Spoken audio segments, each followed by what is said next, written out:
Hello दोस्तों, Bihar board class 8 science solution chapter 4 कपड़े तरह तरह के होते हैं, रेशे तरह तरह के होते हैं। इससे संबंधित जो क्वेश्चन आंसर है उस पर वीडियो लेकर आ गए हैं। तो चलिए हम एक एक करके सारे वीडियो को देखते हैं और समझते हैं सारे क्वेश्चन को। देखिए, प्रश्न नंबर 1 है, रिक्त स्थानों को पूर्ति करें। कर संश्लेषित रेशे डॉट डॉट डॉट अथवा डॉट डॉट डॉट रेशे भी कहलाते हैं। तो इसका सही आंसर जो है वह हो जाएगा, देखिए यहाँ पर दिया है कृत्रिम, पहला में जो है यहाँ पर भरा जाएगा, ठीक है, और दूसरा जो है मानव निर्मित हो जाएगा, यहाँ पर हम मानव निर्मित डाल देंगे। दूसरा जो है वह देखते हैं, सूती वस्त्र जलने पर,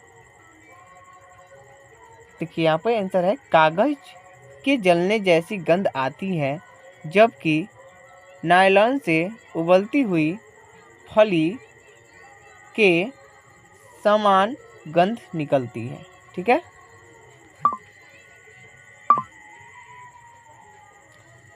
आगे देखते हैं 3 नंबर जो है, सूती और नायलॉन के वस्त्र को फाड़ने पर सूती वस्त्र आसानी से फटते हैं, ठीक है। इसका यहाँ पे आंसर है 3 का भर दीजिएगा। 4 नंबर जो है वह कह रहा है कि रेयॉन रेशा सेलुलोज के रासायनिक क्रिया द्वारा प्राप्त किए जाते हैं।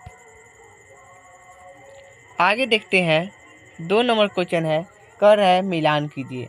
तो हमें इसको मिलान करना है। देखिए किस प्रकार से होगा। देखिए रेशे जो होते हैं वो प्राकृतिक रेशा होता है, ठीक है, तो इसे इस प्रकार से यहाँ मिला देंगे। पैराशूट जो होता है वह नायलॉन के होता है, ठीक है, तो इसको यहाँ पर मिला देंगे। और कृत्रिम रेशे जो होते हैं वह हो जाएंगे रेयॉन, तो इसको यहाँ पर मिला देंगे। और टेरिलीन जो होता है उसको संश्लेषित रेशा में मिला देंगे। तो ऐसे आप लोग भी अपने बुक सामने रख लीजिए और साथ में मिलाते हुए चलिए।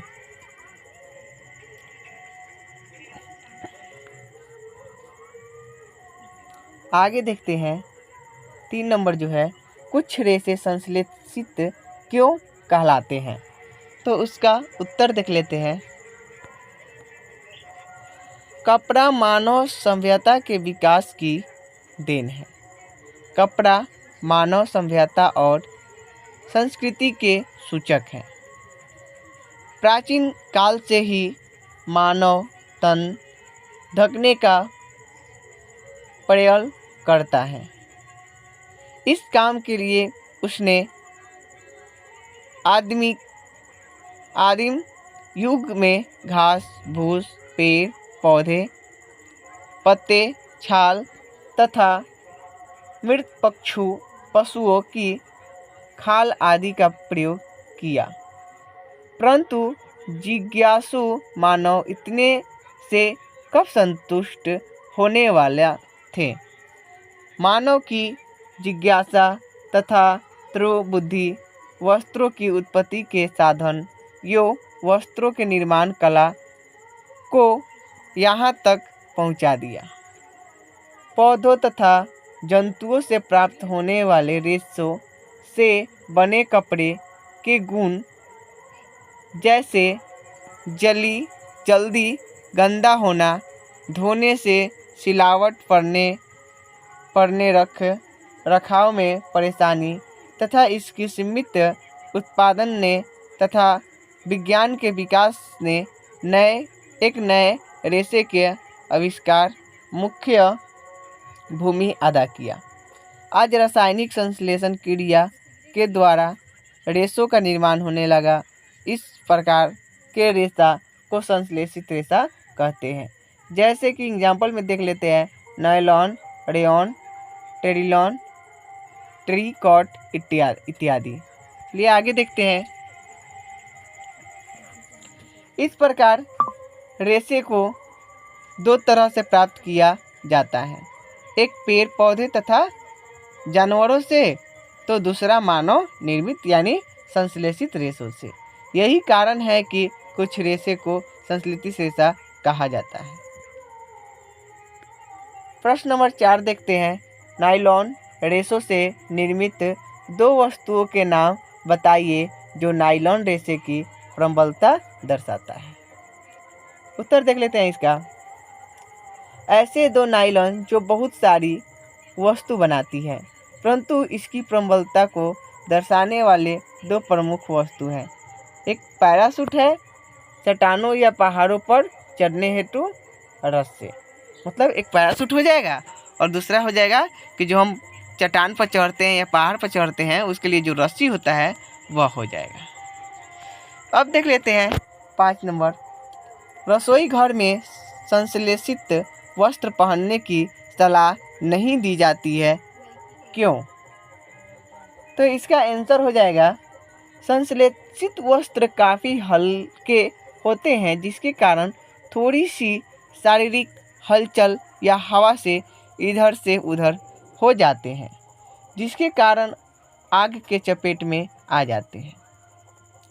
इतना ही नहीं, यह आग को भी बहुत जल्दी से पकड़ लेते हैं और साथ ही इसमें आग बहुत जल्दी आगे बढ़ता चला जाता है।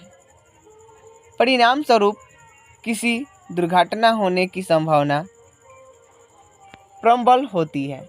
इसीलिए रसोई घर में संश्लेषित वस्त्र पहनने की सलाह नहीं दी जाती है। 6 नंबर देखते हैं। रेयॉन को नकली रेशम क्यों कहा जाता है? उत्तर है सबसे पहले प्राकृतिक साधनों का उपयोग करते हुए कृत्रिम रूप से रेशा का निर्माण किया गया। रेयॉन उन्हीं में से एक है। रेयॉन लकड़ी के लुगदी द्वारा कृत्रिम रेशा प्राप्त किया गया, जिसका गुण रेशम के समान होता है। यही कारण है कि रेयॉन की कृत्रिम या नकली रेशा भी कहा जाता है। 7 नंबर जो प्रश्न है कह रहा है संश्लेषित वस्त्र गर्मी के मौसम में आरामदेह नहीं होते हैं, क्यों? उत्तर देख लेते हैं कि संश्लेषित वस्त्र में जल ग्रहण करने की क्षमता बहुत कम होती है तथा उष्ण का सुचालक होता है, यानी धूप या प्रकाश की ग्रहण कर काफ़ी गर्मी महसूस होता है। साथ ही पसीना को भी नहीं सूख पाता है। इन्हीं के कारण ये सब गर्मी में आरामदायक नहीं होता है। प्रश्न नंबर 8 है कि एक्रिलिक के दो उपयोग लिखें। तो एक्रिलिक के दो उपयोग है, पहला है स्वेटर बनाने में और दूसरा है कंबल बनाने में। 9 नंबर है रेशा का नाम बताइए जो जलने पर जलते हुए कागज का गंध देता है, दूसरा जलने पर जलते हुए बाल का गंध देता है और तीसरा जलने पर उबलते हुए फली का गंध देता है। देख लेते हैं 1 नंबर। जलने पर जलते हुए कागज का गंध देता है, तो इसका है कि वह रेशा जो जलने पर जलते हुए कागज का गंध देता है वह सूती कहलाता है। आप लोग याद कर सकते हैं कि सूती रेशा जो होता है वह जलता है तो जलने पर कागज की जैसा क्या कर देता है, गंध देता है। दूसरा देखते हैं जलने पर जलते हुए बाल का गंध देता है, तो उसका आंसर हो जाएगा वह रेशा जो जलने पर जलते हुए बाल का गंध देता है वह रेशम कहलाता है। ठीक है, उसे हम रेशम कहते हैं जो जलाने पर एक बाल की तरह गंध आता है।